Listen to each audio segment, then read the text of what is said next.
작년 2023년 2월에 강력한 지진이 터키, 튀르키예 또 시리아 지역에 강타했습니다. 정말 많은 수만 명의 사람들이 죽고 수십만 명의 그런 부상자들이 또 피해를 입은 자들이 나타났습니다. 그때 그 지진에서 그 터키, 튀르키예의 가장 비싼 아파트 중에 르네상스 레지던스라고 하는 아파트가 있었는데 이 아파트가 이제 뉴스에 등장하게 됩니다. 왜냐하면 거기에 아주 유명한 축구 선수가 이제 거기 살다가 죽었기 때문입니다. 영국 프리미어리그라고 하는 영국 축구의 프로팀에서도 첼시, 뉴캐슬 이런 팀은 명문팀이거든요. 이 팀에서 활약하던 아프리카 가나의 대표 축구 선수가 이제 터키의 프로리그에 왔다가 그 아파트에 살다가 시신으로 발견이 됐습니다. 천문학적인 연봉을 받는 선수였습니다. 왜 그곳에 살았을까? 알고 보니 그것은 그 튀르키예 최고급 아파트였습니다. 그래서 많은 부자들이 천국 낙원의 한 부분, 천국의 건물, 가장 지진에도 안전한 건물, 그 아파트로 유명한 안전하다고 광고가 많았고 비싼 그 아파트에서 살았지만 그 아파트가 무너지고 그 유명한 사람들이 죽어 나갔습니다. 이 세상에서 뉴스를 들으면 우리가 좋은 뉴스보다 불안한 뉴스, 나쁜 뉴스가 많습니다. 세상에는 기쁜 일보다 슬픈 일, 고통스러운 일이 많습니다. 끔찍한 일들이 수없이 일어나고 있습니다. 이것이 언제 어떤 일이 일어날지 모르는 그것이 세상이라고 말하고 있는 것입니다. 그래서 세계 곳곳에서 사람들은 전부 다 자신들을 지키려고 요새도 받고 지하굴도 파고 삽니다. 우리가 알고 있는 중국의 만리장성도 북방 오랑캐가 쳐들어오지 못하도록 이 이 대국을 지키기 위해서 만들었던 요새입니다. 그러나 만리장성이 아무리 강하고 그 요새와 같이 중국을 지켰어도 뇌물을 받은 군인 하나가 이 만리장성의 문을 하나 열어놓은 다음에 중국은 망하는 역사가 있었습니다. 아무리 만리장성을 지어도 강한 요새를 지어도 안전하지 못한 것이 세상이라는 것입니다. 그럼 우리 어떻게 살아가야 되겠습니까? 이 세상에도 완전히 안전한 곳이 없는데 말입니다. 환난과 풍파가 많은 세상 가운데서 우리가 어떻게 살아가야 하겠습니까? 오늘 성경 말씀 91편 시편 91편 1절 이하는 이렇게 말씀합니다. 하나님의 날개 아래로 피하라. 하나님의 날개 아래서 보호를 받으라. 그러면 하나님이 지켜주시리라. 이 세상 환난 많은 세상에서 우리가 피할 피난처는 오직 주님의 날개 아래라고 말씀하고 있습니다. 오늘 1절 이하에서 말씀합니다. 전능자의 그들 아래 사는 자요. 그는 나의 피난처요. 나의 요새요. 내가 의뢰하는 하나님이라. 그가 너를 새 사냥꾼의 올무에서와 심한 전염병에서 건지실 것임이로다. 사랑하신 성도 여러분, 올 겨울에도 또 우리가 몇 년 동안엔 심한 전염병으로 고통받고 살았습니다. 많은 사람들이 질병 가운데 어려움을 당하고 살았습니다. 성경은 말씀합니다. 우리가 온전히 보호받을 수 있는 것은 하나님 품이라고. 그래서 지존자의 은밀한 곳에 거주하며 전능하신 하나님의 그늘 아래에 살라고 말씀하고 있습니다. 사랑하신 성도 여러분, 수많은 사람들이 오늘 사냥꾼의 올무에서와 극한 전염병에서 건지신다는 말씀처럼 수많은 사람들이 이 세상의 올무에 걸리고 환난에 빠져 살아갑니다. 우리가 아무리 애쓰고 노력하고 힘써도 감당할 수 없는 사고와 불행과 재난이 찾아오는 것을 피할 방법이 없는 세상입니다. 그러므로 사랑하신 성도 여러분, 전능하신 하나님의 그들 안에 거하며 살아가기를 주의 이름으로 축원합니다. 우리가 사실 하나님 품 안에 거하며 산다고 하지만 하나님 안에 거하며 살다가도 너무나 많은 순간순간 자아의 생각대로 내 생각과 내 주장대로 살아갈 때가 얼마나 많습니까? 하나님이 보호해 주실 수 없는 삶을 살 때가 얼마나 많습니까? 부모들이 자녀들을 극진히 보호한다고 하지만 조금만 커도 이 자녀들이 부모의 보호 아래서 벗어나려고 하듯이 오늘 하나님의 은혜 안에 하나님의 보호 아래 하나님을 나의 피난처로 삼고 사는 삶이 얼마나 우리 삶에 있습니까? 그렇지 못하고 있죠. 오늘 성경은 말씀하고 있습니다. 전능하신 하나님의 그들 아래 살라고. 둘째로 밤에 찾아오는 공포와 닥쳐오는 낮에 날아드는 화살에도 두려워하지 말라고 말씀하고 있습니다. 하나님의 그늘 아래 사는 사람들은 밤에 찾아오는 공포가 있어도 낮에 날아드는 화살에 있어도 세상은 이렇게 우리에게 두려움과 극한 공포를 주지만 두려워하지 말고 하나님 의지하라는 거예요. 우리가 사는 세상은 밤낮 시험과 역경이 끊이지 않습니다. 그러나 진짜 문제는 밤낮 끊어지지 않는 시험과 역경 속에서 고통당하는 것보다 두려움에, 공포에, 염려에, 절망에 사로잡힌 그래서 더 어려움 당하는 이들이 많다는 것입니다. 그래서 5절 이하는 말씀합니다. 너는 밤에 찾아오는 공포와 낮에 날아드는 화살과 어두울 때 퍼지는 전염병과 밝을 때 닥쳐오는 재앙을 두려워하지 아니하리로다. 두려워하지 말라는 거예요. 1000명이 내 오른 왼쪽에서 10,000명이 내 오른쪽에서 엎어지고 쓰러져도 이 재앙은 하나님을 의지하는 주의 백성들에게 가까이 하지 못하게 할 것이다. 오직 너는 똑똑히 보리니 악인들의 보응을 내가 보리로다. 너는 말할 것이다. 여호와는 나의 피난처시라. 지존자를 너의 거처로 삼았으므로 화가 내게 미치지 못하며 장막이 가까이 오지 못하리라. 할렐루야. 믿음으로 살면 하나님이 우리를 책임져 주신다는 거예요. 이 같은 경험을 이스라엘 백성들을 이끌던 모세가 광야에서 숱하게 경험했습니다. 다윗이 전쟁 중에 삶 속에 수없이 경험했습니다. 다니엘이 바벨론 나라에서 수없이 경험했습니다. 그러므로 오늘 우리를 둘러싼 환경 바라보면서 두려워하고 절망하지 말고, 사람 바라보면서 공포 속에 괴로워하지 말고, 자기 자신 바라보면서 자기가 자기 인생의 주인 양 살지 말고 역사의 주관자 되시는 주님 바라보고 믿음으로 살라고 말씀하고 있습니다. 사랑하신 성도 여러분, 오늘도 하나님이 나의 주관자시죠. 하나님 날 지켜주실 줄로 믿습니다. 내 마음의 근심도 염려도 주님께 맡깁니다. 한 걸음 한 걸음 하나님께서 지켜주실 줄로 믿습니다. 믿음으로 살아가기를 주의 이름으로 축원합니다. 기자 생활을 하던 30대 초반의 젊은 남자가 기자 생활을 꽤 오래 하다가 6, 7년 하다가 너무나 스트레스를 받았답니다. 불면증이 찾아오고 심한 우울증이 찾아와서요. 밤낮 자지를 못하는 거예요. 무려 100일 동안 거의 잠을 못 잤답니다. 그럼 얼마나 괴로워요. 공황장애가 왔습니다. 사람 만나기가 싫어졌어요. 자율신경계가 완전히 정상을 찾지 못했습니다. 그래서 신촌 세브란스 병원에 가서 정신과 의사를 만나게 됩니다. 나 좀 도와달라고. 나 너무나 괴롭다고. 그러자 당신의 심한 스트레스로 모든 게 다 완전 비장성입니다. 그러니 3가지만 약속하시자고. 첫째, 자살하지 말라고. 둘째, 삶의 자리에서 멀리 사지 마시라고. 또 당신의 환경을 바꾸는 사표 쓰지 말라고. 당신은 지키면서 한번 삶을 버티고 이겨내고 견뎌보라고 이렇게 말했답니다. 그런데 날이 갈수록 정말 빌딩 옥상 같은데 올라가서 뛰어내리고 싶은 마음도 생기고, 다리를 지나가면 강에서 뛰어내리고 싶은 마음도 생기고, 철도나 자동차가 지나가면 막 뛰어내리고 싶은 그런 충동도 막 올라왔다고 합니다. 이 아들의 고통스러운 이야기를 듣고 어머니가 달려와 붙들고 강권합니다. 얘야, 정말 강권한다. 무조건 교회 나가라. 무조건 주님 의지해라. 주님만 바라보라. 어떻게든지 가까운 교회라도 무조건 교회 나오라.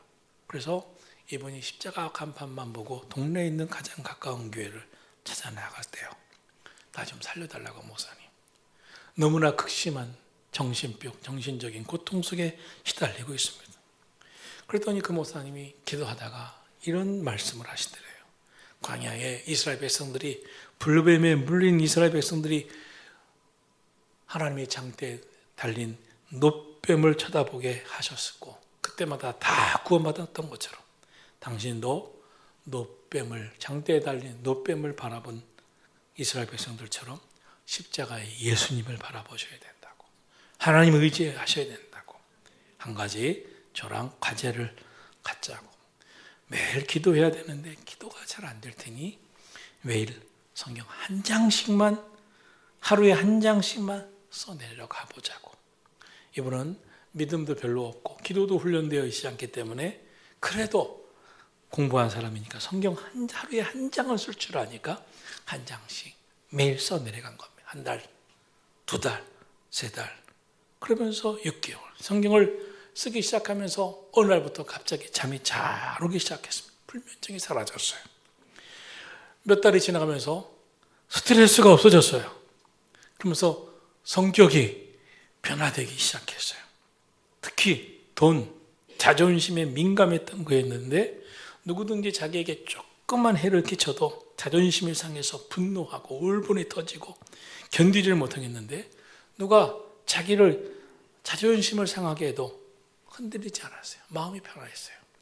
물질적인 손해를 끼치는 사람은 원수처럼 생각하고 다시는 안 보고 마음으로 미워하기 시작했는데, 성경 말씀을 쓰면서 기도하면서 변화가 일어났어요. 하나님, 미워하는 마음도 떠나가게 하시고 분노도 떠나가게 하시고 증오도 떠나가게 하시고 주님의 마음을 주옵소서. 그때부터 마음의 증오심이 사라지고 용서하는 마음이 생기고, 오히려 해코지하고 괴롭히던 사람들, 그에게 나쁜 말했던 사람들이 불쌍히 여기게 되면서 기도가 나오면서 평안이 찾아오고 하나님 주신 평강이 임했다는 거예요. 그렇게 계속 자신의 삶의 놀라운 변화들을 경험하면서 1년을 성경 말씀을 써내려가면서 완전히 스트레스도 우울증도 사라지고 이전보다 더 건강한 삶이 되었다는 것입니다. 사랑하신 성도 여러분, 주님이 나의 피난처가 되십니다. 주님이 화가 미치지 못하게 지켜주실 줄로 믿습니다. 재앙이 가까이지 못하게 지켜주심을 믿으시기를 축원합니다. 기도하시고 말씀 묵상하시면서 하나님이 전능하신 하나님이 나의 피난처 되심을 고백하며 살아가기를 예수님의 이름으로 축원합니다. 셋째로, 하나님이 너를 위하여 천사를 명령하사 지키게 하신다고 했습니다. 11절 말씀 봅니다. 그가 너를 위하여 그의 천사들을 명령하사 내 모든 길에서 너를 지키게 하심이라. 할렐루야. 그들이 그들의 손으로, 천사들이 천사들의 손으로 너를 붙들어 발이 돌에 부딪히지 아니하게 하리로다. 내가 사자와 돛살을 밟으며 젊은 사자와 뱀을 발로 누르리로다. 사랑하시는 성도 여러분, 살아가면서 내가 믿는 구석이 있는 것처럼 귀한 게 없습니다. 하나님 나와 함께 하신, 하나님이 날 지켜주신, 하나님이 나와 함께 하신다 처럼 믿음이 있다는 것처럼 기쁨이 없어요. 소망이 없어요. 튀르키예에서 가장 비싼 아파트에 살면서 이 아파트는 지진도 피해가는 아파트야, 지켜주는 아파트야 라고 했지만 그 믿음은 사실이 아니었어요. 얼마나 허탈했겠어요. 아니 얼마나 고통스럽겠어요. 아니 그 삶이 그렇게 믿음 구석이 있었던 그곳에서 죽음이 찾아올 때 얼마나 괴로웠겠어요. 그러나 하나님은 영원 전부터 영원까지, 태초부터 지금도 영원히 하나님의 말씀은 변함이 없으시고 오늘도 하나님을 의지하는 자를 지켜주심을 믿으시기를 축원합니다. 하나님 말씀하세요. 하나님이 너를 위하여 천사를 명령하여 지키게 하신다. 너를 모든 길에서 지키게 하신다. 하나님이 오늘도 여러분 지켜주실 줄로 믿습니다. 그러므로 삶에 두려움이 올 때, 염려가 올 때, 고민이 올 때 하나님 날 지켜주심을 믿습니다. 함께 하실 줄로 믿습니다. 하나님이 소망이 되어 주실 줄로 믿습니다. 여러분 믿으시고 오늘도 믿음으로 기도하실 때 하나님이 여러분 삶에 소망 되실 줄 믿으시기를 축원합니다. 마지막으로 오늘 성경 14절은 그가 나를 사랑한즉 내가 그를 건지며 그가 내게 간구할 때 내가 응답하리라. 하나님의 말씀입니다. 오늘 성경을 말씀합니다. 하나님이 이르시되 그가 나를 사랑한즉 내가 그를 건지리라. 그가 내 이름을 안져 내가 그를 높여주리라. 그가 내게 간구하리니 내가 그에게 응답하리라. 그들이 환난 당할 때 내가 함께하여 그들을 건지고 영화롭게 하리라. 할렐루야. 다윗은 여호와께서는 자기를 사랑하는 자를 다 보호해 주신다고 그의 간증 같은 고백을 했습니다. 한나는 사무엘상 2장 7절에서 그의 간증과 같은 기도, 여호와는 가난하게도 하시고 부하게도 하시고 낮추기도 하시고 높이기도 하신다고 그랬습니다. 하나님을 의지했더니 하나님께서 나를 높여주셨다. 나를 지켜주셨다는 것입니다. 한나는 모든 것이 하나님의 섭리고 하나님의 뜻 가운데 있음을 믿었습니다. 그리고 확신했습니다. 하나님이 높이시면 낮출 자가 없고 하나님이 낮추시면 높일 자가 없고 모든 것이 하나님께 달려있음을 알았습니다. 사랑하시는 성도 여러분, 오늘 많은 사람들이 스스로 자신을 높이다가 넘어지고 위기에 처해 절망하고 인생을 포기하고 싶은 마음이 들 때가 많습니다. 그러나 성경은 말씀해요. 주님 안에 희망이 있다고, 소망이 있다고. 오늘날 사람들은 없는 것만 생각하고 불평합니다. 불안해합니다. 원망에 빠집니다. 그러나 여러분, 하나님은 다 뜻이 있어요. 하나님이 우리의 삶에 오늘 기도 응답하지 않으면 하나님은 반드시 하나님의 선하신 때에 가장 합당하게 축복해 주실 줄로 믿습니다. 하나님이 도와주실 줄로 믿습니다. 하나님이 책임져 주시는 인생이 되기를, 책임져 주실 것을 믿는 인생이 되기를, 하나님을 의지하는 인생이 되기를 예수님 이름으로 축원합니다. 여러분, 하나님 여러분을 축복하시고 인도하심을 믿으시기를 축원합니다. 오늘 우리 마음에 하나님의 말씀을 믿고 하나님 사랑하심을 믿으면 하나님이 진정 여러분을 지켜주시고 높여주실 줄로 믿습니다. 오늘날 많은 성도들이 기도를 잃어버렸어요. 문제가 생기는 이유가 기도하지 않기 때문인데, 영적인 보호막에 사라지고 있는 것이 문제인데, 문제도 해결해 주시고 역사해 주신 하나님을 경험하지 못하고 체험하지 못하고 그 역사를 경험하지 못하는 것은 여전히 기도가 없이 살아가기 때문인데, 여전히 기도하지 아니하고 감사하지 아니하고 간절히 구하고 있지 않습니다. 여러분, 정말 간절히 기도해 보세요. 간절히 기도하세요. 성경은 간절한 기도에 응답했던 이야기들로 가득합니다. 야복강가의 야곱처럼, 또 죽으면 죽으리다 기도했던 에스더처럼, 오늘도 여러분이 간절한 마음으로 기도할 때 하나님께서 역사해 주실 줄로 믿습니다. 요한복음 16장 24절을 말씀합니다. 지금까지 너희가 내 이름으로 아무것도 구하지 아니하였으나 이제라도 구하라. 그리하면 받으리니 너희 기쁨이 충만하리라. 오늘도 예수님의 이름으로 간절히 구하는 이 시간 되기를 주님의 이름으로 축원합니다. 저는 부탁해요. 입을 열어서 기도해요. 어느 정도 입을 열면 되냐? 소리 지르면 되냐? 부러지자 기도하시면 좋겠지만 최소한 내 기도가 내 귀에 좀 들릴 정도 기도하셔야 돼요. 자기 귀에 자기 기도도 들리지 않을 정도로 기도하시는 분들이 있어요. 내 기도가 내 귀에는 들리셔야지. 그래도 기도하다가 뭘 기도했지도 모르고 기도하지 마시고 자기 기도의 내용이 자기 귀에는 들려야지. 이따 물어볼게요. 들렸냐고? 첫 번째 기도하고 자기 귀에 들리는 사람 손 들고. 자, 그러면 귀에 안 들리는 사람은 다 일어납시다. 이렇게 해서 또 크게 기도하고. 세 번째는 귀에도 안 들리고 기도하다. 이번에는 성가대석으로 갑시다. 이렇게 하면서 제가 막 아주 강하게 푸시하면서 부르짖는 기도를 하게 할 거예요. 여러분, 간절한 마음으로 기도해 보세요. 그러면 하나님이 살아 역사하심을 체험하게 될 줄로 믿습니다.